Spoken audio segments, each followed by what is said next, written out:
قلبي على جمعة الخير هلا حني قلبي على جمعة الخير هلا يا هلا ويا هلا ويا هلا ويا هلا يا هلا ويا هلا ويا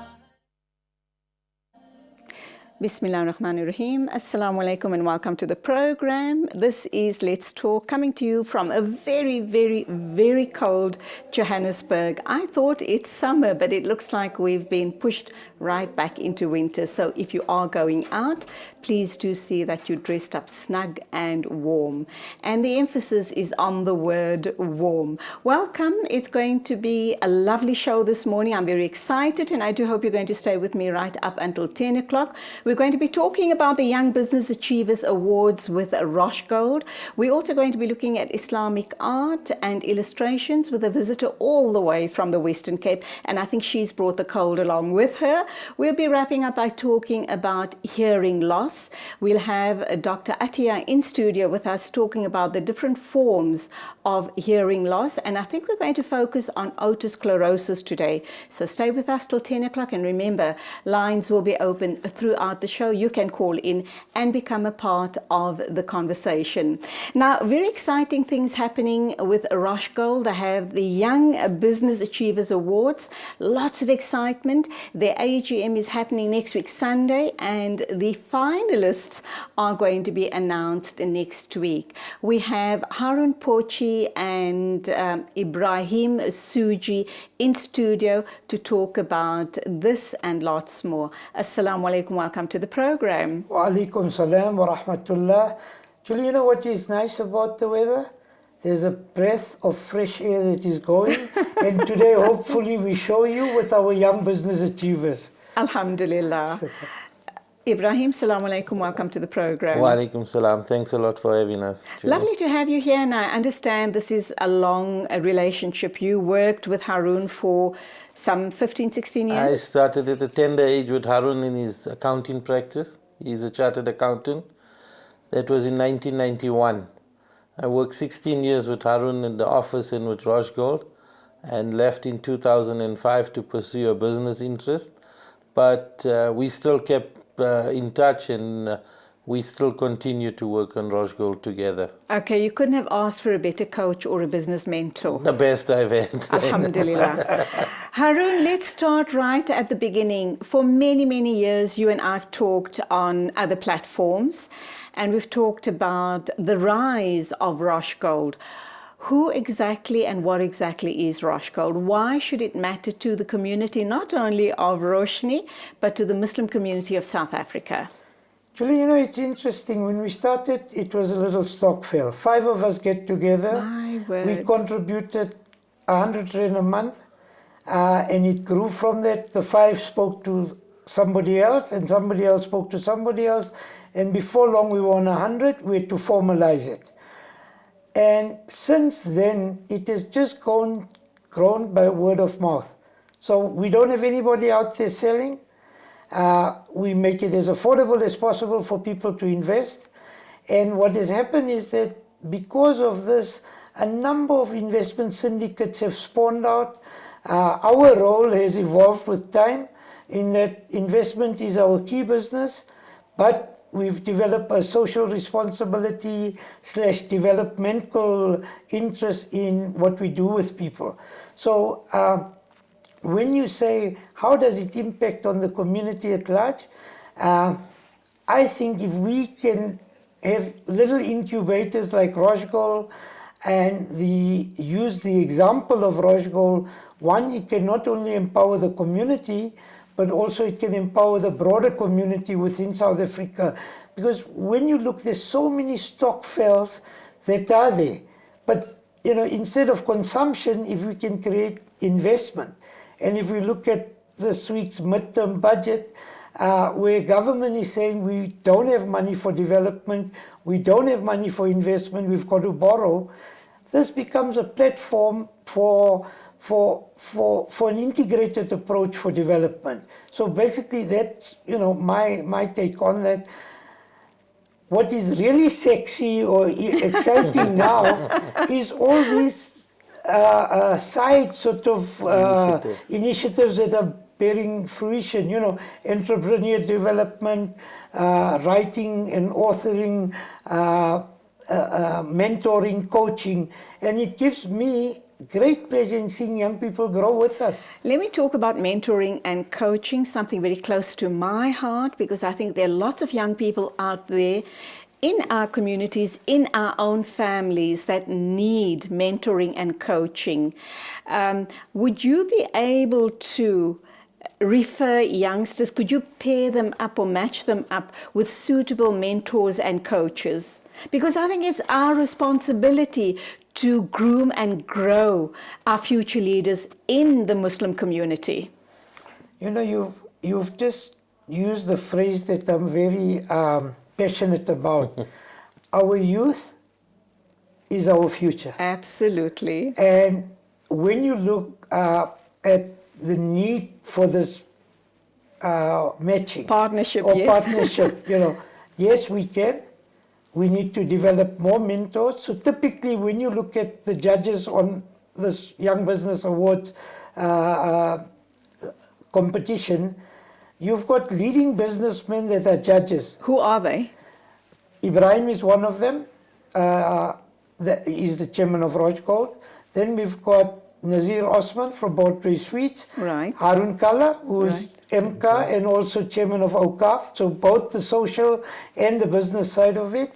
You've got Yusuf Patel, ex-Islamic Relief, who does a lot of developmental work, and he's also had a lot of business experience. You've got Nasser Sidat, a young banker with Al Baraka Banking, and he interchanges virtually on a daily basis with young business people. And we've got Razia Mohammed, who's a business life coach. a life coach, and Zahira Bam Ismail, who's ITV. Absolutely, our own Zahira. Exactly. So you've definitely got captains of industry, and we've forgotten someone, have we? Thabo Thabo Musala. And who is he? He's a lecturer at Wits Business School. Wow. He's our guest speaker at next week's AGM, and he's volunteered to assist as well. Now, I commend you guys highly for doing, doing your bit in uplifting our community and our young people. But just to wrap up on Roj Gold, it then obviously blossomed. It is now sitting. It's very, very popular. It's very successful. You're 25 plus years. 30 plus. 30 plus, oh my goodness, 33. 33 this right, year. so you've been in operation that long, and from Roj Gold Investments, you've got offshoots of a whole host of other little Roj Gold kids and everything else. Talk to us about that. First and foremost, very interesting. Anybody that wants to join us can start off with a debit order of 200 Rand a month. Unlike structured products that if they feel they can't afford, they can skip payments, they can do. So that's the first thing. So but it's all above board and FICA regulated, etc. It's all above board. It's legal. We have our AGM. We report to our shareholders. And again, we just don't want investors for the sake of investing. We want people that are like us, that have interest in the development of the community. So when you talk of that, some of our projects in that regard, we've syndicated properties where if you have a 5,000 or 10,000, you join us. We don't take a borrowing, which then means that from month 2, you get a return every 3 months, every 6 months, depending on the size of the syndication. We have a hospital plan, because Roshmed. Today you can't go to a state facility where it's difficult. But what we've done is we've got a social aspect to Roshmed and we've got a business aspect to Roshmed. So people can go out and do that. And talking about Roshmed, I see that you're also affiliated with all the major clinics throughout the country. So it's not as if you're going to get a second class or an inferior facility to go to. You do have access as a Roshmed health member, you can go to Life or any one of those facilities, and Roche Med is recognized, and you'll get top-class service. Top class. Every major hospital group in this country, we've been approved by them. Wonderful. And, you know, through their rigorous sort of checking out that we're not fly-by-night, and some of the compliments we get from the hospital group because we don't hassle to pay. And in terms of comparisons, in terms of membership fees, if you compare yourself to, I mean, I'm trying to think how you sell Roche Med. Are you competitive enough? Would I get, you know, would I pay less and still get the same, obviously, facilities or the same benefits that I would with Discovery or some other top known or well-known product on the market? Yes, Ibrahim, maybe you should. I think what is different from Roche Med to other conventional hospital plans is that Roche Med is more investment or savings towards your hospital cost. So there's co-sharing in the payments. It doesn't work exactly like a conventional hospital plan. Yes, our rates are competitive, and our limits that we set for different procedures are very much similar to your other hospital plans. However, we do have limits on the amount that is allowed to claim. You have to, because you need to keep the... Correct. You've got to keep the system running. But it's a unique plan that needs detailed explanation. And anyone that wants to know more about it can visit our website at Roche Gold, www.rochegold.co.za. There's a link to Roche Med. We've got a full-time team that supervises. And Arun just alluded to the efficiencies in that with the new computer system that has been implemented, your bills are now electronically submitted and paid as well. How many members do you have on Roche Med? Roche Gold has about... No, Roche Med. Roche Med has on the medical about aid. 2,000... I think it's about 1,800 to 2,000 members. You know, extended. That's extended. You know, you may have 400 members with the extension come with to their families, yes, etc., the dependents. But just on that, one of the things that I find amazing about Roche Med, we've had an instant where a child was born prematurely at about 5 months, 6 months level. Conventional hospital funds won't cover or whatever it is. We've nursed that child through today into a university student. Alhamdulillah. You know, so it's little things like that. There was another case, an accident case, where a young student was, you know, the back was badly crushed. And the Islamic aspect of accommodating the family at that time, we advanced the loan to the family who agreed to pay it back, you know. And those little things are the things that we forget in conventional. We do eye clinics with IMA, where cataracts removed. Yes, I had that doctor Leratong Hospital. So, you know, it's little things like that. All your social responsibility. All the social responsibility comes in there. Let's talk about Roche Kids. What's that all about? That is just, again, like I say, we don't provide platforms for our children. So what has happened is that along the way, and typically from our homes it starts off, that the children see you signing share certificates, or you're talking investment, or you're talking savings, and they pick up and they want to be part of what it is. So once a year we have a boot camp where we teach them a bit of finance, we teach them a bit about money, we give them a savings box, whatever it is. Then out of that we have a section in the magazine that highlights the successes of young kids. And that becomes a sort of inspiration for the children.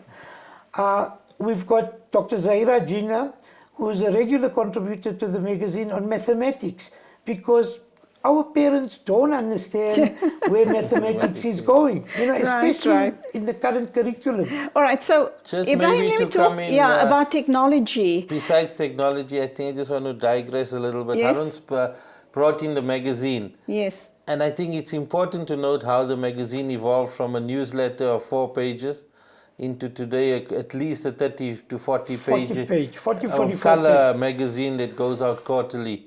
Okay. It's really evolved into a useful magazine, both for business, mentorship, which you alluded to earlier. So there's a lot of articles there that would lend to anyone looking for support in their business, leisure, advice on technology as well. Personal development, You know, travel. What about technology?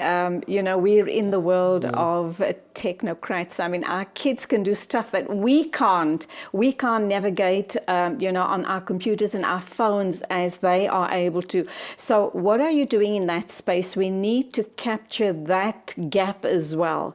Ibrahim, any thoughts? I think my thoughts are that we got to expand our knowledge base regarding technology and how it has affected and how it's going to affect future business.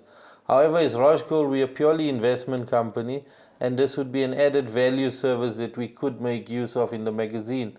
However, in the past issues, there's been many articles on technology we've had on security and use of technology on online business and how it's going to be the future. So in that regard, we are aware of this thing. But as a business, obviously, Rojgold has to relook at our investment strategy and how online and technology will affect us going forward. In one of our previous issues of the magazine, we did, I think, 2 articles focusing specifically on coding in technology and programming.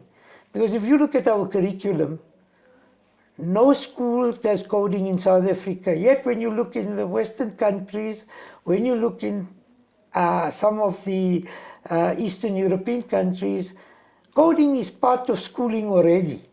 So just in that sense, we're going to be falling back. And what has happened since then is that a teacher at our local school with some of the board support people started looking at how coding can be implemented. In Shukar, in the last holidays, or the holidays, the April holidays, they ran a coding class for the children. Now again, when we talk of leadership to the community, if that can now be passed on to some of the other communities within the broader Rojgold network, our membership, for example, is over 2,500 people across the country. MashaAllah. From Pietersburg right down to Cape Town, from Durban right up to Gaborone. So the network that we forge, not only individually with shareholders, but with other stakeholders, allow us to define a course in that sense. So technology becomes important for our children. Absolutely. So it started out as an investment company, and you have tried to really go far and wide into the community and touch lives in very different aspects. And alhamdulillah for that, because now you truly are a presence to be reckoned with. Thanks, Julie. We're going to talk about the Business Achievers Awards, Young Business Achievers Awards, right after the ad break. Harun Porchi and Ibrahim Suji are here in studio to talk to us about the Young Business Achievers Awards. That's all coming to you after the ad break, but we were just giving you a bit of a background as to who these people are, why they're here in the studio talking to us this morning. And Rojgold is a name, I think, that the entire Muslim community in South Africa is very, very familiar with. Do stay with us.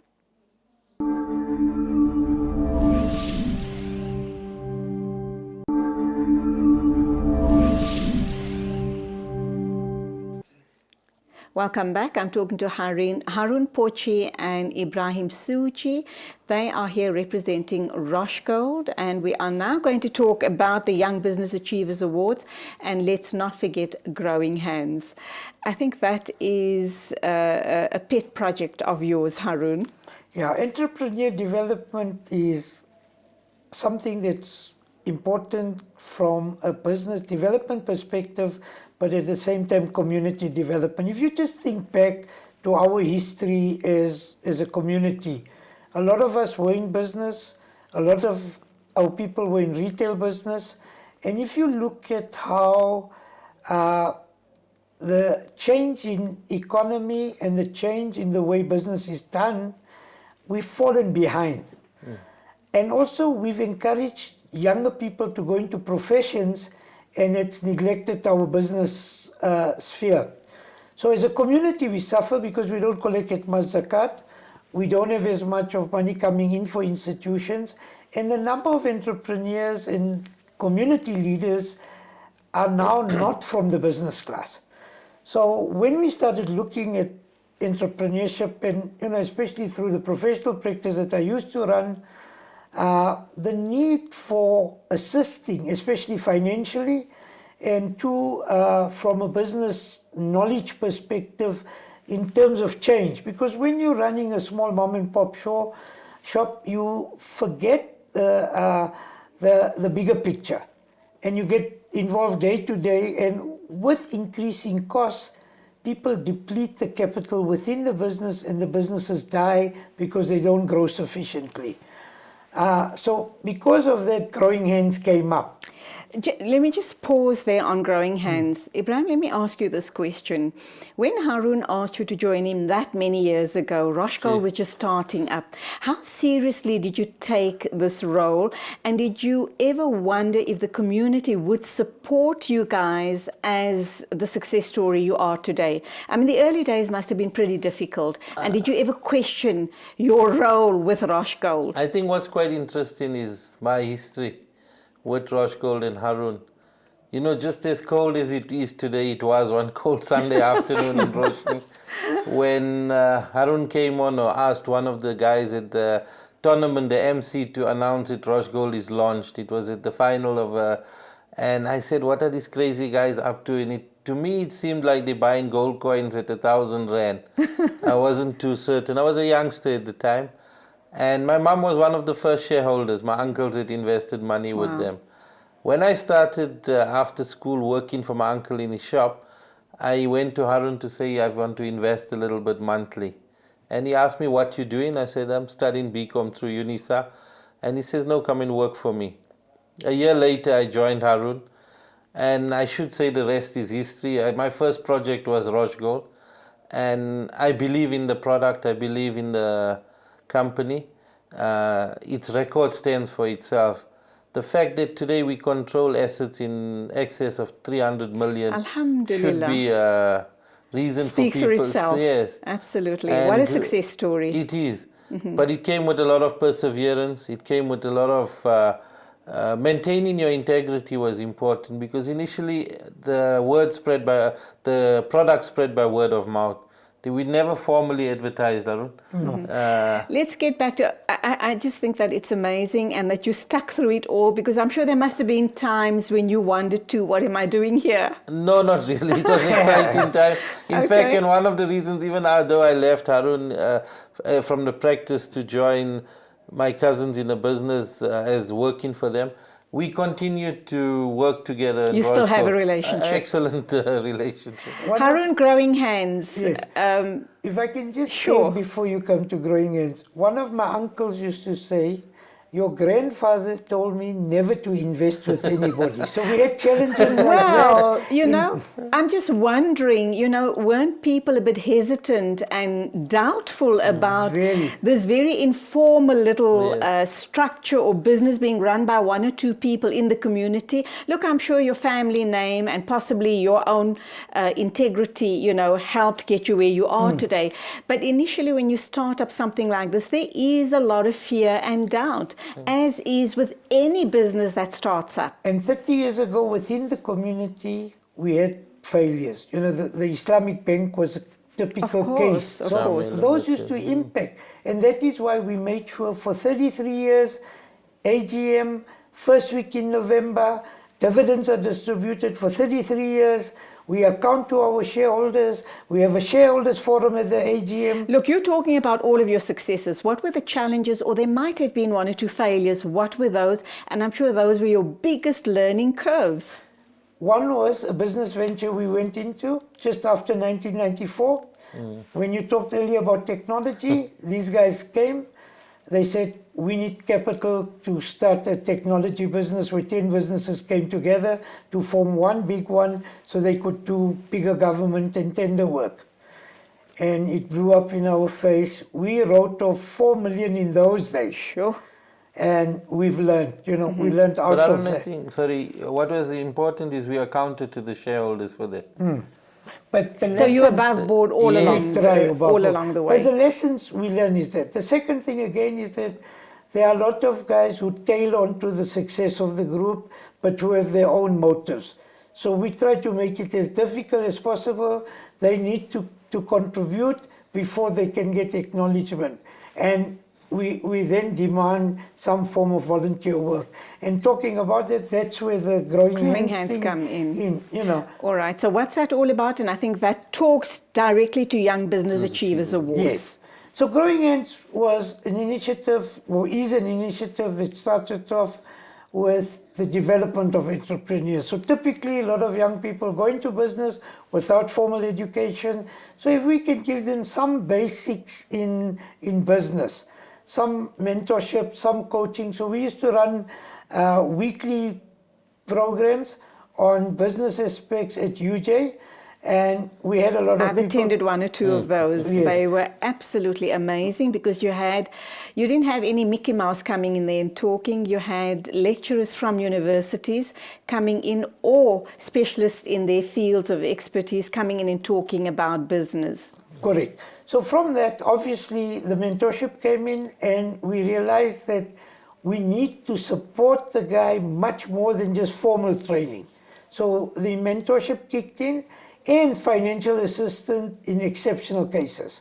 So we give up to 50,000 interest-free loan that somebody can go and they're willing to abide by the discipline we impose on them to run their business.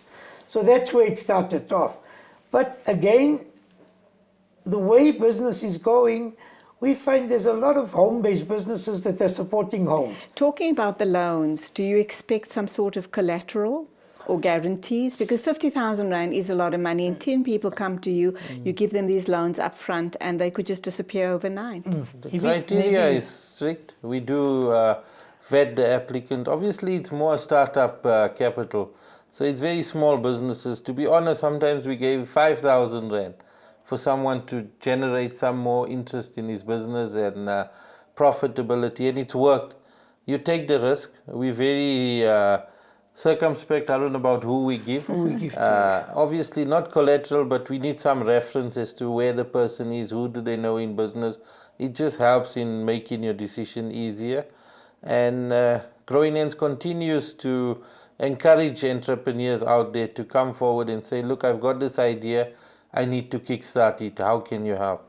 Brilliant. And in that sense, a lot of our network, which is the Rajgold shareholder base, make contributions monthly. So we have an inflow of capital coming.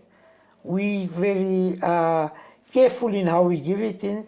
But again, when you talk of lessons, you're going to write off some money. Obviously, in any and every business, you do have that margin of risk and the margin of losses, which you, as you say, you obviously, is part of, you make allowances, your contingency or whatever covers that. Young Business Achievers Awards, I understand the good news is that you've whittled it down to the final 5. Your 5 finalists, tell us about them, and when is the big announcement going to be made? The 5 finalists are exceptional young business people, all under the age of 37. Again, from the Growing Hands thing, we've developed articles where we showcase the work of what young business people are doing to encourage and be inspiration for a new generation of businesses. So this year we launched the Young Business Achiever Award because again, when you look around, Minara Chamber recognizes established businesses, Minara Chamber recognizes women entrepreneurs, you got some of the banks having their programs. So we thought, our core focus, our youth is our future. Absolutely. How do we promote them? And our marketing ladies thought that it would be good to focus on young entrepreneurs. So typically, people that don't operate formal businesses, that operate via Instagram and Facebook, and we then sent out a request for people to enter this competition. We went mainly via media, which is the radio stations and obviously Facebook, Instagram, and our Raj Call network. We had 65 entrants. We whittled those down to 20. The 20 we sent out to the judges.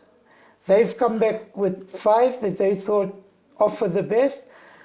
The judging And we're going to be announcing the 5 in a short while on the show live. On the show live. Inshallah.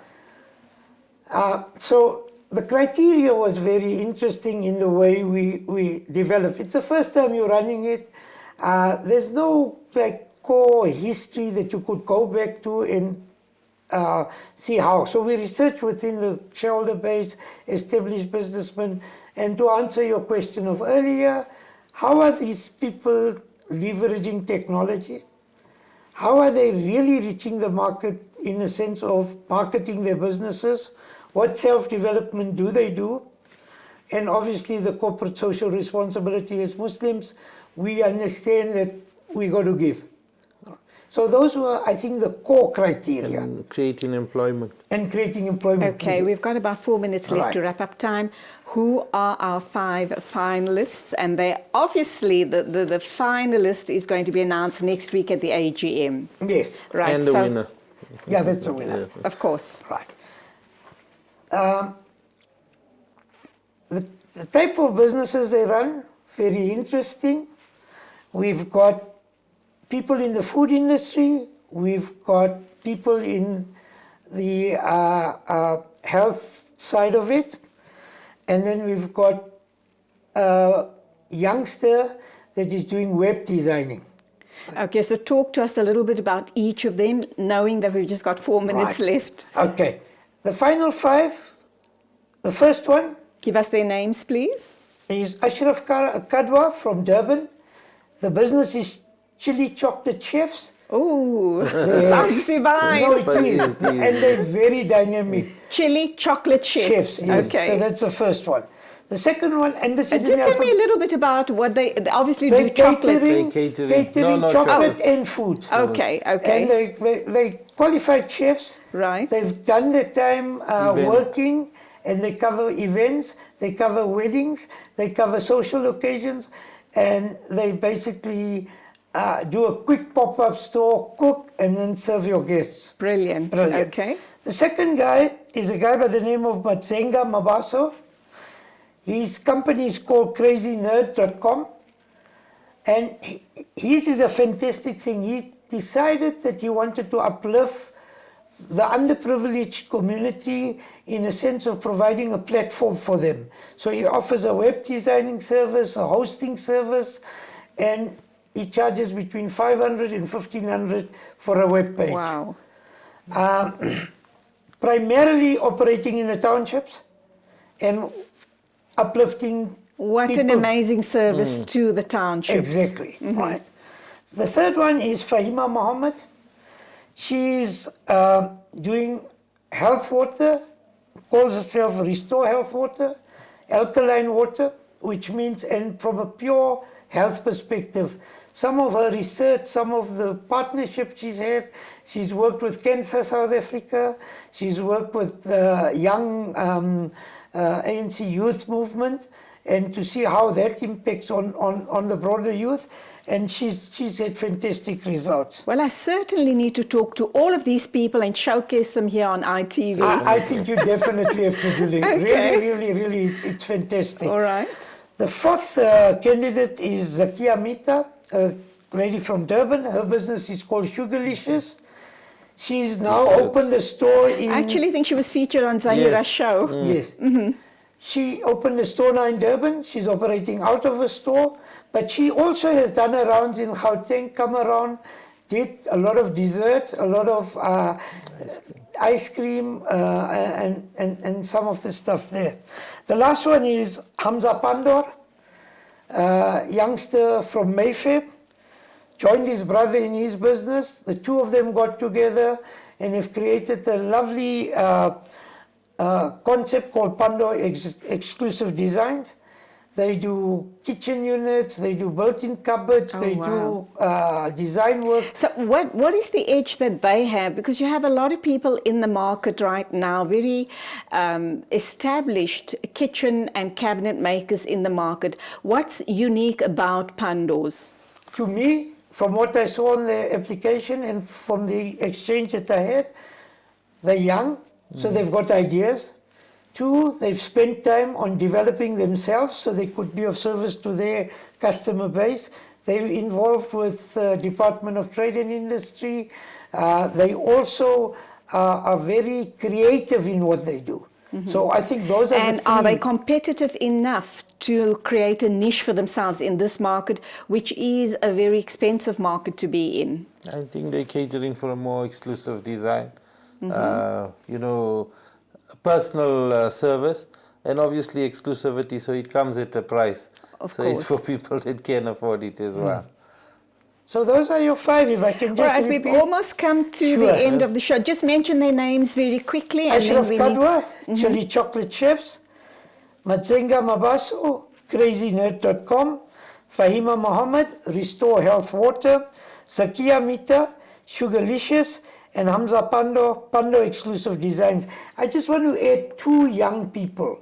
Very quickly. One was a girl by the name of Rabia from Azadville. She's 13 years old. Ooh, wow. And now she started business at 13. She's at 16 selling books and Islamic books. MashaAllah. And now she's branched off into it. There's a youngster out of Springs who's got an internet-based business and he's still at school. Okay, so hopefully we'll be seeing them in coming years. Hopefully. Inshallah. Encouraging. Final thoughts from both of you? Ibi?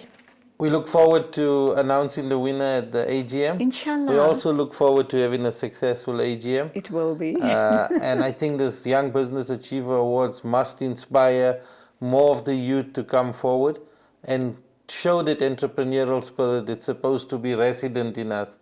And amazing is that there were more ladies or girls that had applied for this. Well, I've always said, guys, watch out, here come the girls. Definitely. Harun, on your side. On my side, basically, is that I just congratulate the 5 finalists.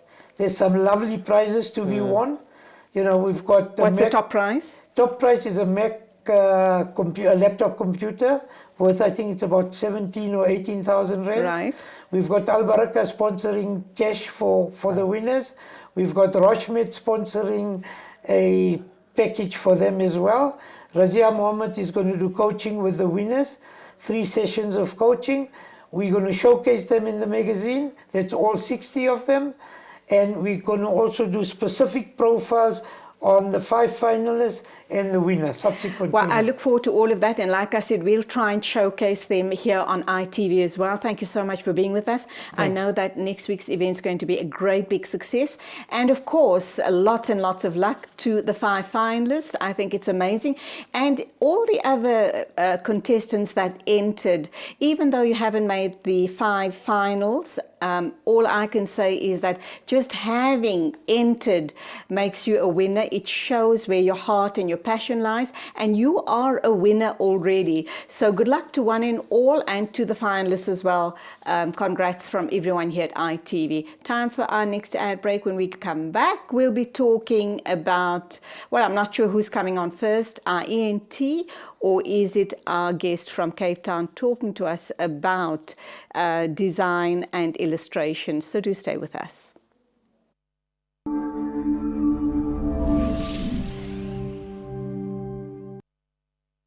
We are the Muslim Ummah, and each day that goes by, the harder we try. In gratitude we pray to Allah, chosen as part of the best of mankind. We spread the word of Islam, spread the word, spread the word. Jafmed Pharmacy. We are an exciting new pharmacy in your area. Come and visit us for all your acute and chronic prescriptions. We are contracted to all medical aids, open till 10 p.m. daily, and we deliver. Call us on 021 703 9791. So Mom's Kitchen needs a container makeover. Something fun and colourful for the kids. Or maybe Dad's garage needs to get into shape. Just Plastics is the A to Z of local and exclusive imported plastic products and more, all under one roof. Get great value with a gift card or Red Rewards loyalty card and get rewarded for every purchase. Check out justplastics.co.za for great value, widest range and right price.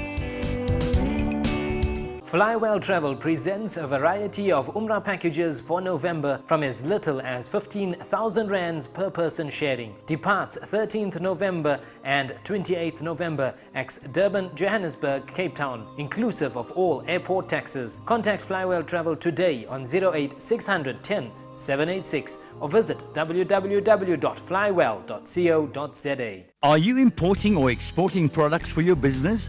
Why don't you contact Fourway for an innovative logistics solution? Sea, air, rail or road. Fourway has a solution for you. Choco Pie, premium quality marshmallow-filled chocolate biscuits worth sharing. Sharing is caring. Taste it, you'll love it. Another quality product from Marhaba Trading. Why did the chicken cross the road? To be cooked by Exotic Foods, Durban's premier caterer. Try tantalizing daily meals. Every day, a new delicious home-cooked meal to choose from, using the same fresh quality ingredients you and your family have come to expect. Fresh halim and premium savories daily during Ramadan. Quality has a name. Exotic Food Caterers.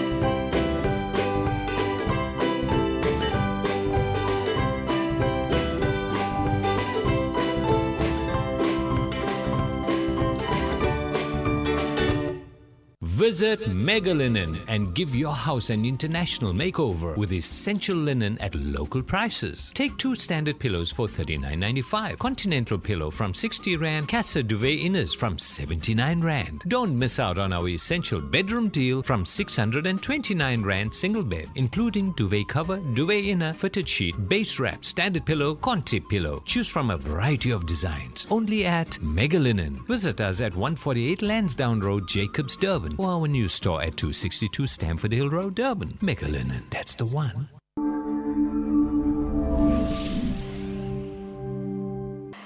Bismillah ar-Rahman ar-Rahim. Welcome back. This is the Saturday morning show. Let's Talk with me, Julie Alli.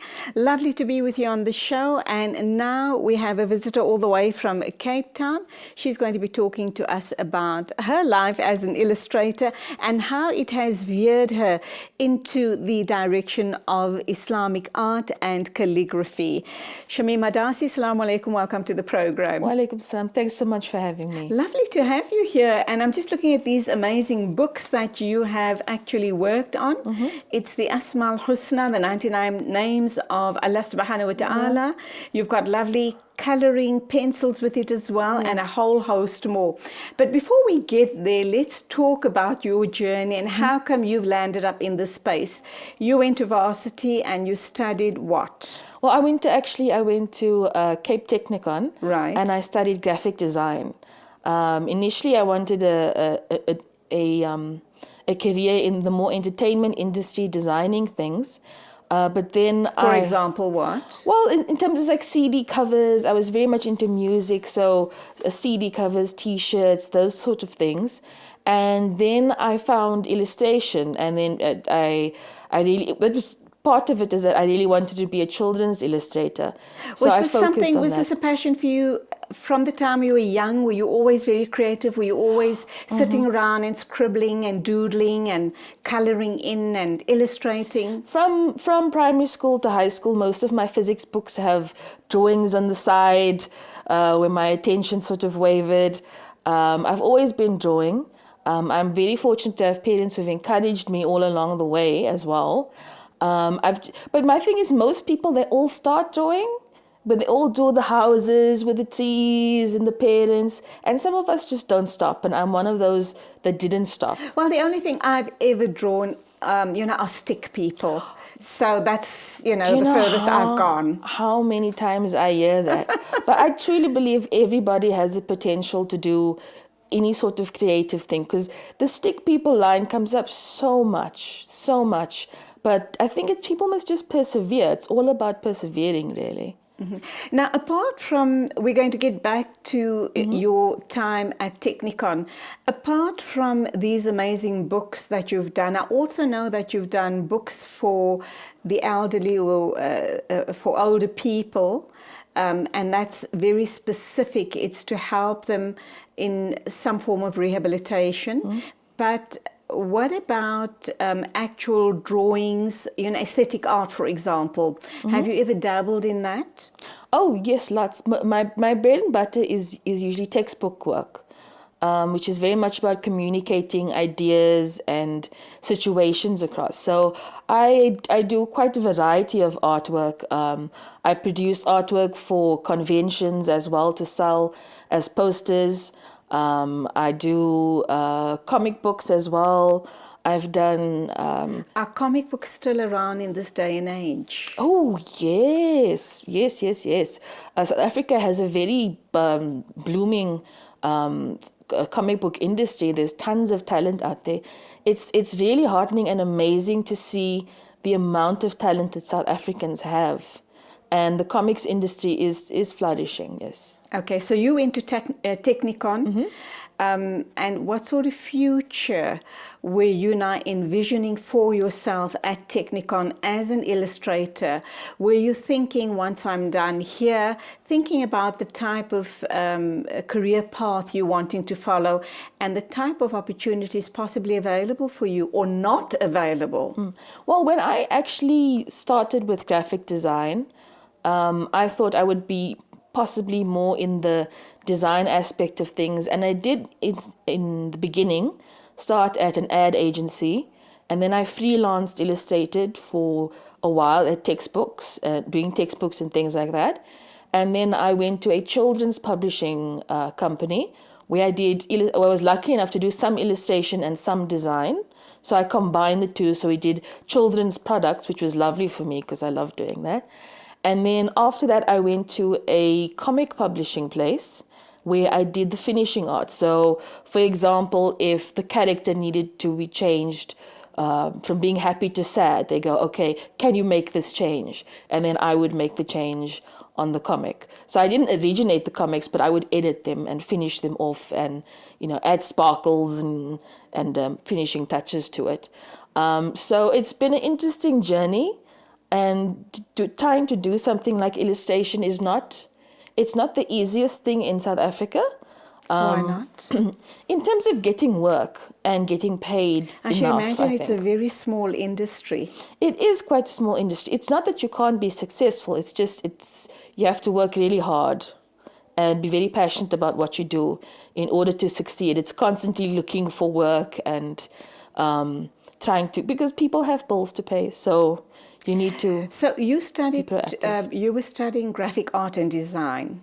I know a lot of young people, or I know few young people in that space, or have studied in that space. I'm wondering about job opportunities once they leave Technikon. What sort of opportunities can they look forward to? We also know the advertising world is pretty closed in South Africa as well. By closed, I mean it's small, it's a niche market. There's just so much work that is available. Well, actually, I think in terms of illustration, I think that's quite niche. In terms of graphic design, and I think now it's actually called visual communication because with the onset of social media, there's different platforms. For instance, before, in my day, sort of graphic design was print, it was newspapers, adverts, packaging, that kind of thing. But I think it's a good career path. It's a good career path because it's so varied. There's so many things you can do. And also, if you can't find 9-to-5 work, you are able to make a living on your own. So for instance, if you have a computer and email, you are able to make a business for yourself. So if you can't find a job, you can start doing business cards for people. There's a variety of things you can do. So I always think that a visual communications degree or course is a very handy very broad kind of thing that can give you lots of opportunities in your career. Now, you seem to have shifted your focus. I guess it's everything you've learned and everything you're very, very passionate about. But you have now seemed to have moved into Islamic art and Islamic books for children and grown-ups. What made you go into that field? And, you know, did you kind of think to yourself, there's a gap in the market here, I need to do things differently, these type of books are possibly only imported into our country, let me start a little industry of my own? Well, what happened is that the textbook industry took a bit of a dive. When you say textbook industry, the South African textbook industry, Department of Education. Yeah, it took a bit of a lull. And so I had to find a means of making money and using my art to make money. So initially I had a book, and adult coloring was very prominent then. Coloring in for adults, for very relaxing and therapeutic kind of pastime that was very big overseas and was starting to come into South Africa. So I thought I'd capitalize on that, and I made a adult coloring book called Flights of Fancy. And we tried to sell that and get that off the ground. And now, then, the adult colouring book, you say, is very therapeutic.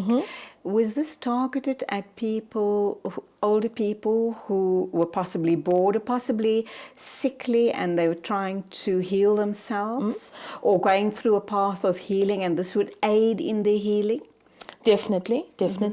The aim with the adult colouring is, it can be, for instance, these books are I always say they're from 6 to 60 and above, actually, in that in the beginning it was for relaxation and art therapy and as a hobby. That's for if you have no ailments.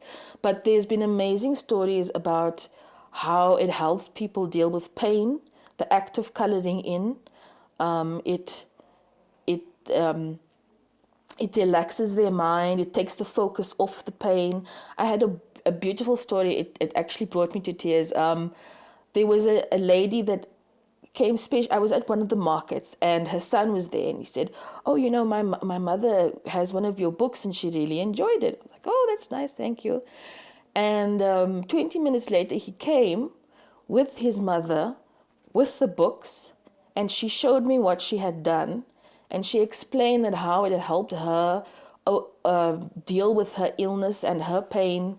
Every day she would ponder on the names and colour in. And she made such lovely dua for me. It really made me feel like I had done something good.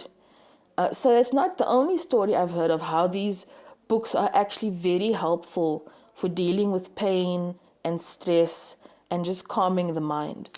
When you talk about the books, are you referring to the 99 Names of Allah? This was specifically. Yeah, it was the 99 names. What else have you done as apart from the 99 Names of Allah subhanahu wa ta'ala? And this obviously is a colouring book, and it comes packed with crayons. Yeah, those are special packs which are great for madrasa end of year gifts. They come also without the colouring pencils as well, so you can buy the book. Are there 99 pages contained in this book? No, we're doing volumes. So you'll see this small one here is volume 2. So we've got volume 1, which has lots of geometric designs and has about 20 names. And then volume 2 has more arabesque designs, so more flowers and leaves, and that also has 20 names. So we're hoping to have about 5 volumes, because it was too expensive to actually print something with 99 names, 99 designs in it. It would be too expensive to sell to people. So we've decided to break it up into volumes and give them different themes as well, to keep it interesting. How do you find your inspiration in terms of, spoken about arabesque, the very flowery type of, I always refer to it as Middle Eastern art. How and where do you find your motivation or inspiration from? And do you kind of do a lot of research into that type of illustration? Well, it's a combination of my own creativity and looking back at references, definitely. I do lots of research to get the essence of what those styles were like. and try and incorporate them into my designs as well. It's not just me that decides on the designs as well. I've got my brother is my business partner, and wow. he also so it's helps. A family business. It's a family business. My dad colored in the examples as well, so it is very much a family enterprise. Okay, yes, so we've got 2 here, and you've explained that it's going to be a pack or a volume of 5 booklets to make up the collection. Once people, let's assume I get this as a gift or give it out as a gift, and once it's been colored in, can they be framed and hung onto the wall? Yes, definitely. We've got it's in. I don't know if I want to Please show. take it out and We've show it to got us. the special edition, which is the A3. All right, hold it up to that camera. Okay. The A3. Right. You just want to open the book so that we can get a look at it. It's got the lovely thing about it is that it's lovely and big. So if you're a family, you can color it in all together, cut it out, frame it, give it as gifts. I mean, you've got 20 gifts for loved ones that you've made yourself. It's you putting yourself into the artwork. So it's not just something and it's bought. truly a labor of love. From your part, obviously, it's a labor of love as well. Once you sell it off, whoever owns this as a gift, they start working on it. They've put a bit of themselves into it, and then they pass it on to someone else as a gift, and it's truly a labor of love. So what does something like this cost? The A3s, they cost 300 Rand. Right. And we do courier from Cape Town as well. The A4s, they cost 150. With the pencil crayons, it's 170. And the little mini ones are 100 Rand, and with the pencil crayons, it's 120. So these are beautiful gifts for the end of years. They look absolutely stunning. So it's gifts for, obviously, in all of the Madaris, the teacher can give it to the children, or the child, or vice versa. Yeah, that's a beautiful thing with this. In that, initially we had targeted at the adults, but then we realized that the kids would also love it. And we've been asked for more kids' products. So we've come out with Arabic alphabet, Arabic numbers, and we have in the works some more kid titles that we are going to come out with, because people are hungry for it. Sure. And it's we've only got about 2 minutes to wrap up time. Any storybooks in the pipeline, kiddie storybooks that you're possibly thinking about? Not ones that I've written myself, but I do have some that people have approached me. Someone approached me at the Halal Goods Market, which was really excellent. And, he wanted his kid's book to be illustrated. So that's hopefully something I will be doing in the future. So you can do these collaborations. Somebody comes to you, I'm doing a book, or I'm doing a piece of art, or I'm working on a project. Will you be the illustrator? I can, yes. It's definitely possible. Okay, what else do you want to share with us before we wrap up with you?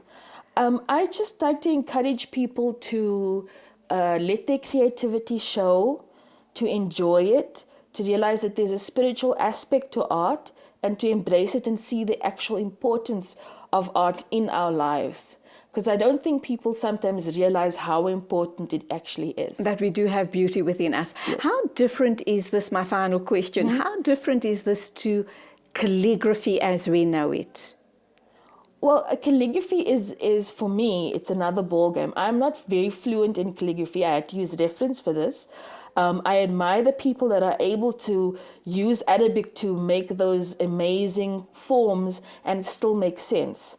So it's quite a unique art form on its own. One that I hope to actually learn more about, for me to make the art even better for future volumes.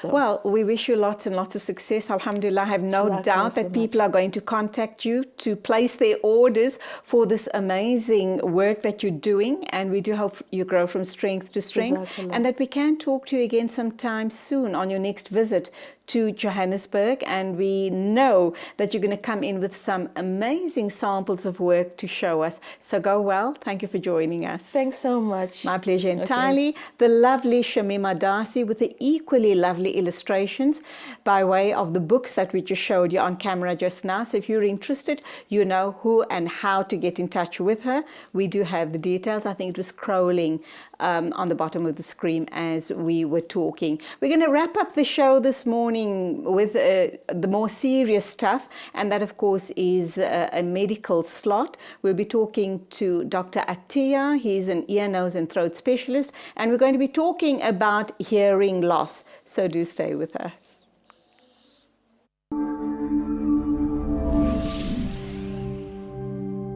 Life's most persistent, urgent question is, what are you doing for others? A man's true wealth is the good he does in this world. The Mustadafin Foundation feeds 15,000 people a day with your donations to reduce the amount of children who go to bed hungry. How can you help? By sponsoring a pot of food at 2,800 rands or sponsor a parcel at 400 rands. The Mustadafin Foundation. If every man helps his neighbor, then who will need help?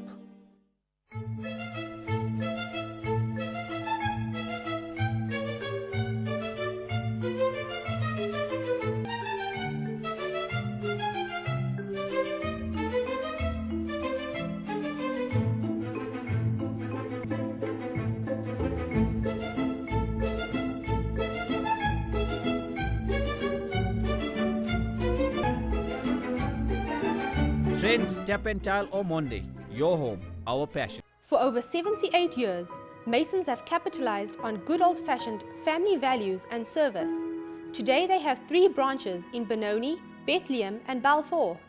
Major appliance suppliers have their own individual showroom to display their own product range. Masons offer the best deals on top brands from electronics to built-in kitchen appliances and furniture, as well as nationwide delivery to your door.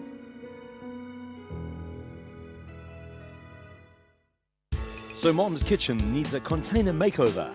Something fun and colorful for the kids. Or maybe Dad's garage needs to get into shape.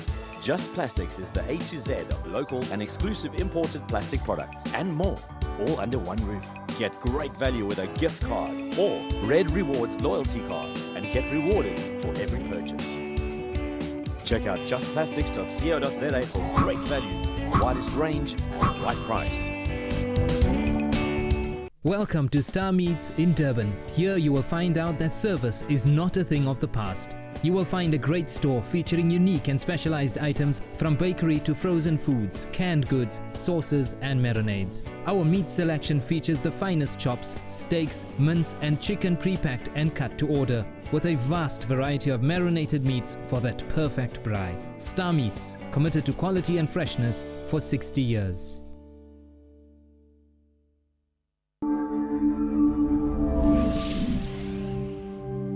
We do hope you're enjoying the interviews this morning. This is Let's Talk, coming to you live from Sunning Hill in Johannesburg. And of course, this is ITV Networks. We're now going to be talking about the more serious stuff, the medical issues, and we're going to be looking at hearing loss. Why is it that people present with hearing loss? Is it due to injuries? Is it due to old age? Is it due to other factors, noise pollution, etc.? What is it that young people need to do at this point in their lives so that later on in life they don't present with problems like otosclerosis and a whole host more?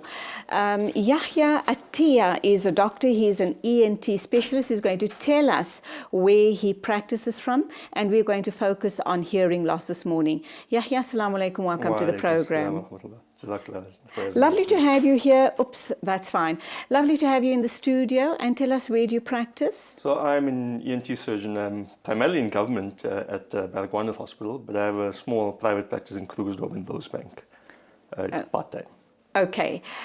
When we talk hearing loss, I mentioned a few things. I mentioned old age. I've mentioned accidents or blows to your head. I've also talked about noise pollution. How big a factor is that? Because often when you tell youngsters to turn down the volume of music or whatever, they think you're talking nonsense. That's right. So today, with the technology that we have, noise injury is becoming a much bigger problem than it used to be. So before, noise pollution or noise-induced hearing loss used to be a problem mainly with people who used to work in very noisy factories, underground, that kind of thing. Right. Nowadays, you see these youngsters walking around with a cell phone, with the music at full blast, with earphones, directing the sound directly into their ear. And they play it at very loud volumes. So the problem is becoming much more prevalent than before. And you don't need very loud sound to cause the injury. You need a level of about 70 to 80 decibels over a prolonged period, rather than before it was a sudden loud sound that caused a hearing loss, and that was it. But now they are using these earphones with loud music for a long period of time, and they don't even notice the problem. So they'll present later on in life with hearing loss, and they say, well, I don't know why I can't hear. Well, the problem is because when you were young, you abused your ears.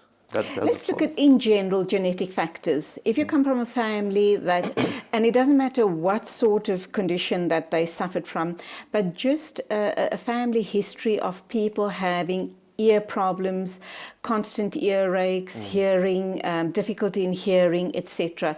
Does that then indicate that perhaps you or your children will also be very susceptible to hearing loss at some stage in your life? So there are certain genetic conditions that can cause hearing loss, particularly certain syndromes are associated with hearing loss.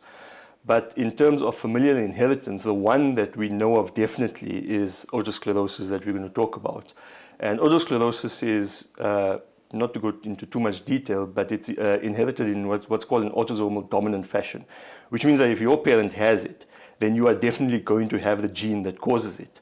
But the difference with it is that it shows what we call variable penetrance. So you may have a mild form of the disease, or you may have a severe form of the disease, or anything in between. It depends on a lot of other factors, how bad the disease is going to be. And the problem is that we don't know what those factors are at the moment. So it also typically presents from 20 years onwards, 20 to 40. But if you have the gene in your family, and you know, in your younger years it didn't, you know, present, or you didn't pick up any problems, are the chances greater that as you grow older you're going to start suffering from hearing loss? Okay, so the youngest patient that I know of that's in the States was 6 years old with otosclerosis. But as you say, it's usually young females in their 20s or 30s who present with progressive hearing loss. So that means that it's not just a sudden thing that they wake up one morning and say, I can't hear. It's insidious in onset. So usually it's that they become pregnant, and pregnancy for some reason accelerates it. We don't know why. But they notice that their hearing loss starts when they were pregnant, and then over a few years it slowly gets worse and worse. And they usually present to us in their 40s or 50s. With the hearing loss. Is it too late then for any interventions? But before we get to obviously treatment and interventions, let's understand what exactly is otosclerosis. Okay. So otosclerosis is a disease of the middle ear, or rather it's a disease of the interface between the middle and the inner ear. I'm sure our listeners know that we have an outer ear, a middle ear, and an inner ear. And in the middle ear, there's 3 little bones, the smallest bones in your body, in fact. That's the malleus, the incus, and the stapes, or the hammer, anvil, and stirrup, to use layman's terms. So the problem with otosclerosis is on the stapes itself, and I'm not sure if they're going to call up the graphic. It's probably scrolling as we speak. So at the stapes has a certain area called the footplate, which basically is the place where the middle ear meets the inner ear. And that footplate develops a bony overgrowth, which causes it to become immobile, so it can't move. Now, to hear properly, those ossicles have to be completely mobile, so that the sound can be transduced from the outer environment to the inner ear, where the nerves can then pick it up. So that's the problem with otosclerosis, basically. So there's this deformity of the bone. It's not quite a deformity, it's an overgrowth. Overgrowth, Yeah. over time, obviously. Over time. That being said, last week we did a program on this very show about osteoporosis awareness. I'm wondering if there's a link. So no, osteoporosis means that your bones become decalcified and they become Brittle. soft. That's right. Whereas in otosclerosis, it's the complete opposite. It becomes very hard. So sclerosis generally means scarring. So there's scarring of that area with extra bone being laid down, so that instead of the ossicle moving nicely like this, it just becomes stiff. And it's a bit like arthritis if you think about it. Because in arthritis also your joint becomes stiff and you can't move it. And it's a similar kind of concept. It's not the same disease, but it's a similar kind of concept. How does it present? How do you know that you now are apart from, possibly suffering from hearing loss, or you think, did I hear that? Didn't I hear that? Am I losing my hearing? Apart from that, how else does it present signs and symptoms? Right. So, as we said, it's mostly in females. Usually about 60% of the patients are females and 40% males. Usually young ladies in their 20s or 30s, they notice an ongoing hearing loss, and then they come to the doctor in their 40s or 50s, because at that point it then becomes enough that it's impacting on their daily life. Is it too late to wait till then? Would it have No, been no, better? no, not at all. No. Look, you don't notice it until then. That's the problem. So the degree of hearing loss is so mild initially that usually people just put on, I got some water in my ear, or I've got a flu or something like that, and they ignore it.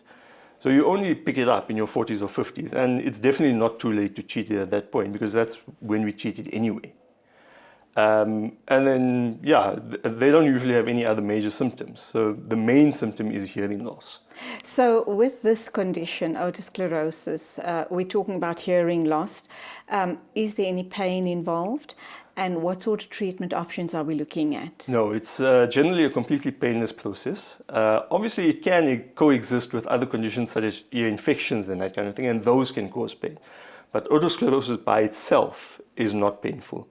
In terms of treatment, the mainstay of treatment is surgery. However, your doctor should always offer you the option of hearing aids. So hearing aid is an option for anyone who doesn't want to undergo the surgery, for example. It is the second best treatment, in my opinion. The best treatment is surgery. But the surgery, I always tell my patient, there's no such thing as a small surgery. Every surgery is a big surgery. It's because invasive. you don't know how the patient is going to react to the anesthetic or to the jugs or anything like that. So there's no such thing as a small surgery. However, it is a very safe surgery. Okay, but that being said, it does have complications like any surgery. And one of the main complications is that you can lose hearing in that ear completely. The chances of that happening are very low. We're talking about less than 1%. But the risk is there. And you need to weigh up for yourself whether you're willing to take that risk and restore your hearing or use a hearing aid. The surgery is fantastic because when it's done properly, you're looking at a 90 to 95% success rate. Wow. So there's only that small proportion that it may or may not work. But when you do it for the right reasons in the right patient, it's a very successful, very nice surgery. It is a very delicate surgery, so that's where the complication risks come in. But it's a very good surgery if it's done for the right reasons. So let's look at your ideal patient to undergo surgery like this. I should imagine you would take other comorbidities into account as well. What is your ideal patient? So generally you want a healthy patient who can tolerate a general anesthetic. In general, we do it under a general anesthetic here. In the US and overseas, they sometimes do it on a local anesthetic, but South African patients, I find, are averse to local anesthetic. They'd rather be sleeping. So we do it under general anesthetic. So they need to be able to tolerate that anesthetic. So you need good lung function, good heart function, that kind of thing. The second thing is that your ENT will then take into account your hearing profile. So we don't do the surgery on very mild hearing losses because the risks then outweigh the benefits. So we're looking at a hearing loss of at least about 30 to 35 decibels. That will be on your hearing test or audiogram. I don't want to get into technicalities, but your doctor will then take into account that as well as all the other factors that he's assessed, and then decide whether you're a fit candidate for surgery or not. Okay, let's take an ad break. I'm talking to Dr. Yahya Attia. He is an ENT surgeon. He does work for the public sector. Obviously, he's based at Baragwanath Hospital. And if you have any questions or comments, you can call in on the open line. We are talking hearing loss. We are focusing on otosclerosis, but any other questions or concerns you have regarding hearing loss, do call in on the open lines.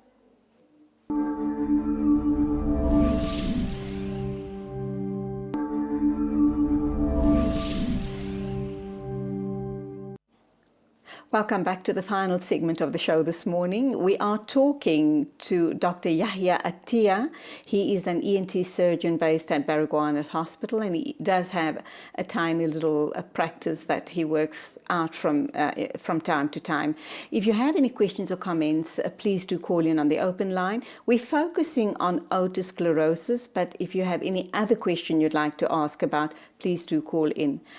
Yeah, we were talking about the issue around surgery, and the question I put to you off air was the urgency or issues where people kind of are reluctant to undergo a procedure, because you indicated yourself that any surgery is invasive. Doesn't matter, how great the success rate might be. If you leave it off for way too long, let's assume you're in your postmenopausal years and you're not sure that you do want to undergo the surgery, is it going to get worse as time goes by? If we're talking specifically about otosclerosis, the disease has two phases. It has an active phase and an inactive phase. Now, it depends whether your disease is active or not. What's that? What is that indicating? If it's active, it means that there's ongoing inflammation and bone being laid down. When you talk about ongoing inflammation, how does that present? Problems with the ears, leaking, so the patient, or anything? No, the patient doesn't notice anything. Okay. This is purely a clinical and a pathological diagnosis. So the patient won't notice anything. In fact, most patients, when they go to the doctor, the disease is inactive.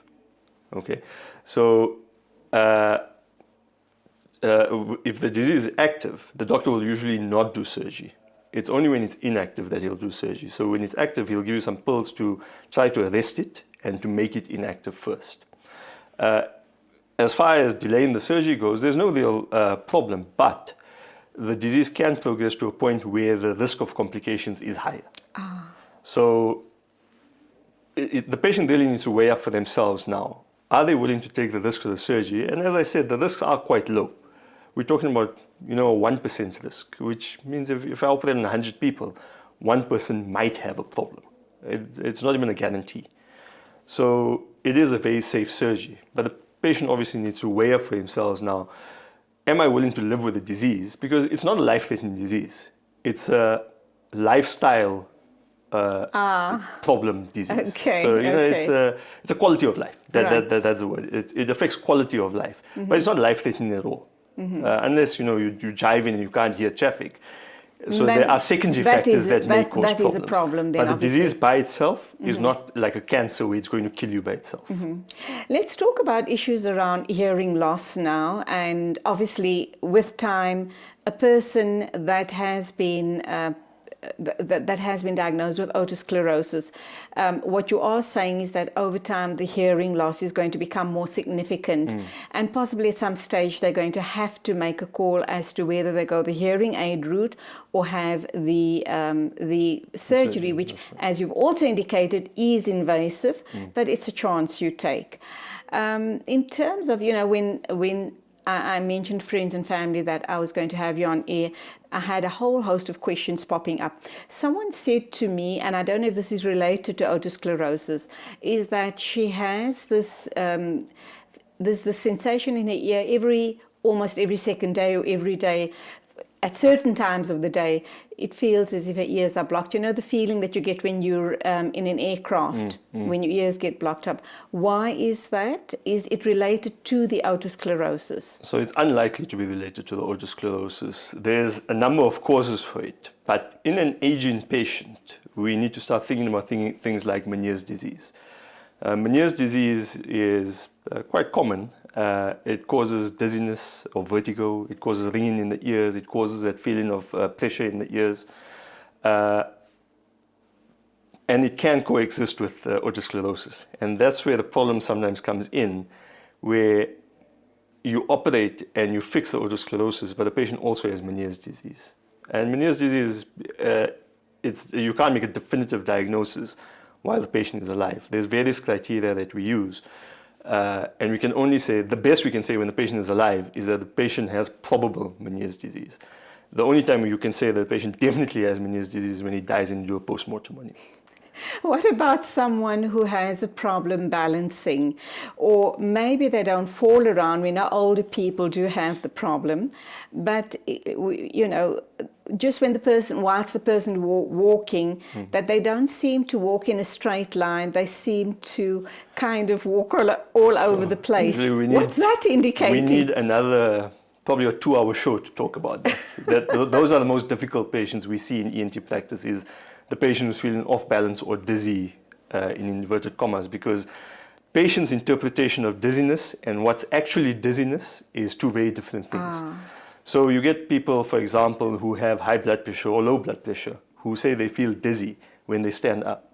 That's not actually dizziness, that's lightheadedness. And that's purely to do with their blood pressure. It's because there's not enough oxygen reaching their brain. Dizziness with a bit of nausea or feelings of nauseousness? When we talk about dizziness, we're talking about a sensation of motion. So you have to feel that either the furniture is spinning around you or that you are spinning around the furniture, one of the two. So someone has to be moving, either you or the furniture is moving, for us to talk about true vertigo.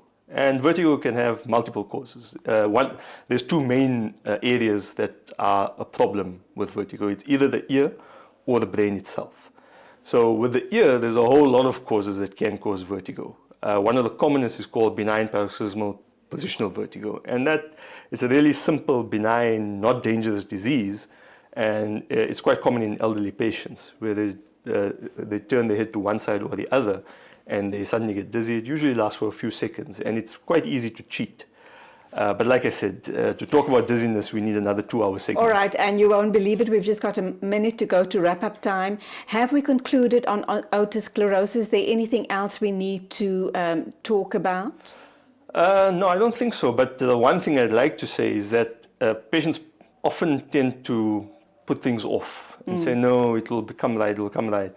If you notice something wrong that either you can't hear when your spouse talks to you, and okay, I need to qualify that. Not listening to your spouse and not hearing your spouse is two different things. So, or not active listening. That's Sometimes you're busy, you've got your back facing your loved ones, that's it. And you're busy doing something else, so you're not hearing properly, and you may think you have a hearing problem. It might not be a hearing problem at all. Well, no, you should be able to spatially discriminate and you should be able to hear someone speaking behind you. So if you're having that kind of problem, or if you're having to ask people to repeat yourself, or you're finding that every now and then you need to turn the volume on the TV up just to hear what's been said, or you misunderstood people when they're talking to you or something like that, then please get it checked out because it's not going to go away by itself. At the very minimum, you'll go to the doctor and he'll tell you, look, everything's fine. But at least then you know that everything is fine. Whereas if you leave things, diseases tend to progress. And often, with most diseases, it's easier to treat a disease in the early phase rather than when it's established. And that's all we have time for. Thank you for coming in. That was Dr. Yahya Atiyah talking to us about otosclerosis. And as you can see, we've just scratched the surface as far as hearing loss is concerned. There's a whole host more other conditions that impacts on hearing and hearing loss. Inshallah, we'll have him in another time to unpack all the others. But thank you so much for watching. We truly enjoyed having you on the show this morning. A very big thank you to the production team, and as always, from me, Julie Alli, Khuda Hafiz. Ya hala, ya hala, ya hala, ya hala, ya hala, ya hala, ya hala, ya hala, ya hala, ya hala, ya hala, ya hala, ya hala, حن قلبي على جمعة الخير هلا، حن قلبي على جمعة الخير هلا، يا هلا ويا هلا ويا هلا ويا هلا، يا هلا ويا هلا ويا هلا ويا هلا، يا هلا ويا هلا